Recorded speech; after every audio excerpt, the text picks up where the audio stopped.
Hello, everyone, and welcome to The Movie House. Today we're going to talk to you about a couple of movies, both called The Italian Job. One from 1969 and one from 2003. I didn't think about this. How should we do this?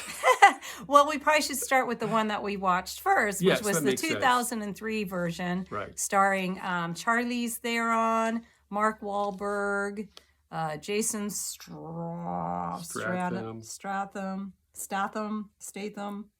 Edward Norton, Donald Sutherland. So, what did you think? Well, I picked it up from the thrift store because I remember having seen it years ago, and I remember that I liked it. I think I was surprised that I liked it because I didn't really know much about it at the time. And then having watched it again, I didn't like it as much as I thought I did this time. So this will not be staying in our collection. What did you think?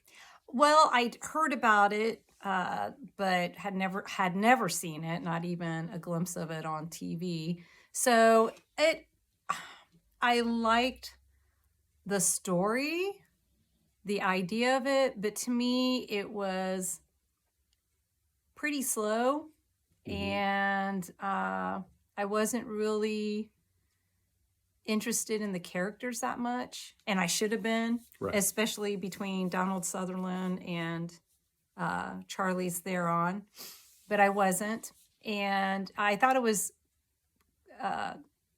violent. There was Edward Norton's character is kind of violent, but yeah, I didn't really care for it. Yeah. I mean, and when we talk about the other movie, well, yeah, I mean, I like I said, I like the story, I like the idea. I just thought it was really slow and Right. not as Right. It's, as you can imagine, it's a heist job. These guys are criminals and they're ripping people off, and they're trying to do one last score. You know, the old saw, one last score, guys, and then we're all going to quit and retire to our villas and all that stuff. So there's kind of that cheesy sort of underlying idea behind the whole thing, and it is a remake of the original, and it's a very different story from the original. This one is more about that you get to know the characters better in this one, right. in the newer one with Mark Wahlberg. But again, the chemistry between him and Charlize Theron was kind of not there for me. Yeah. And Seth Green is hilarious. He's always He's good. in there. He's really funny as the computer guy. Right. And the whole Napster. right. The whole thing it has some interesting moments. I mean, I liked some of the methods they use to steal. I think they're going for gold in both movies. They're stealing gold in both movies. I like the way they went about it. So kind of a cool way they did it. And the cars are cool. Right.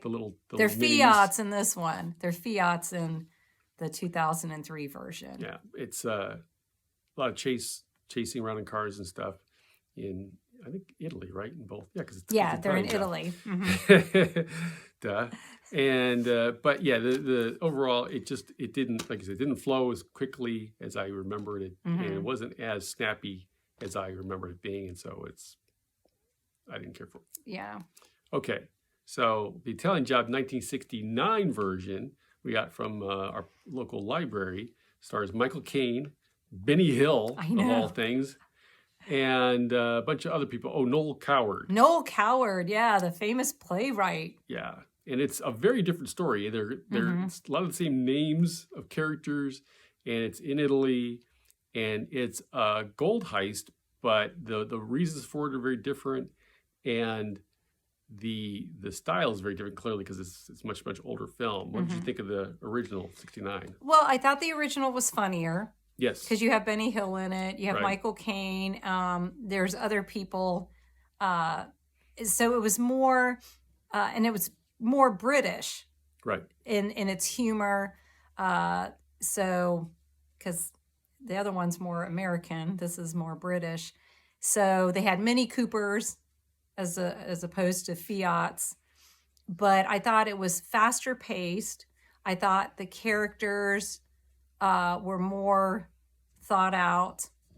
It was funnier, but I noticed that it wasn't violent.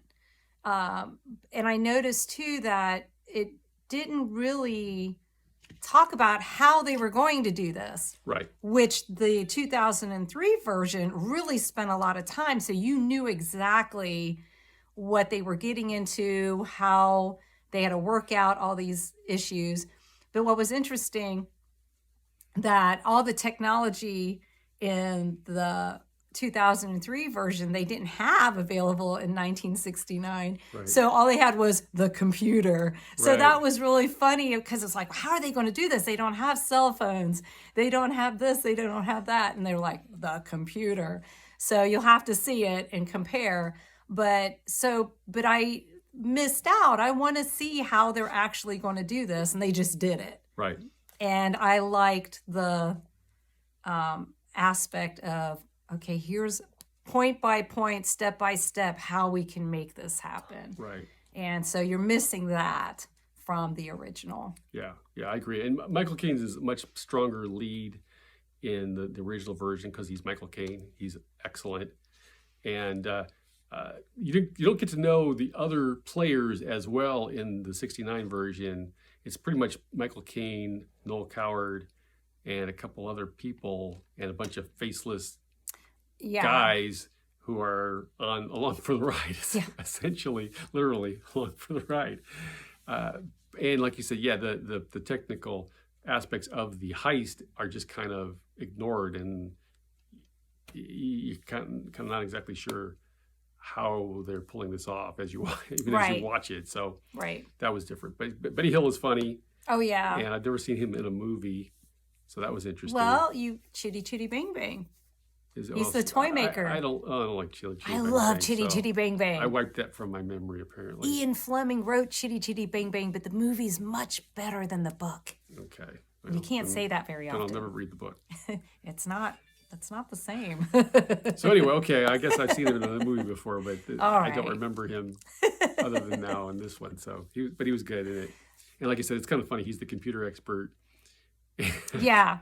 The computers, when you see the computers, I mean, the 1969 computers, they're like real. Oh yeah, I mean, it's the giant. Yeah, giant. Take up a whole room kind of deal. Yeah, it's kind of funny. But it's interesting just because, again, to see the contrast of how do you do this. I mean, everything in modern times is there's so much suaveness, and everybody's technical. It's like, how did they do it without that? So would you recommend the Michael Caine version or not?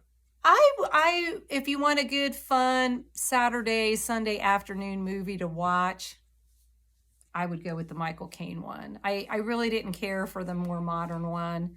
But if you just want some nostalgia, Michael Caine, especially at that time, he was very popular. And so he did a lot of these kind of movies that are like tongue-in-cheek, funny capers. So, yeah, if you want to watch something fun on a Sunday afternoon, I would suggest this. Okay. Well, I'd say it's definitely a better version in 1969 than the 2003 version, but I don't know that I could recommend it because it's very dated, and unless you're a Michael Caine fan or something like that, I mean, if you're a Caine fan, then you should watch it if you haven't seen it, but for overall enjoyment of the story and a movie experience. No, not so much. Yeah, because I probably won't watch it again. No. I've seen it. It was okay, but it's not something that's like, oh, I have to watch this over and over again. Right. So. Okay. Not like the Poseidon Adventure. Right. Okay, well, thank you for joining us. I'll see you next time. Bye.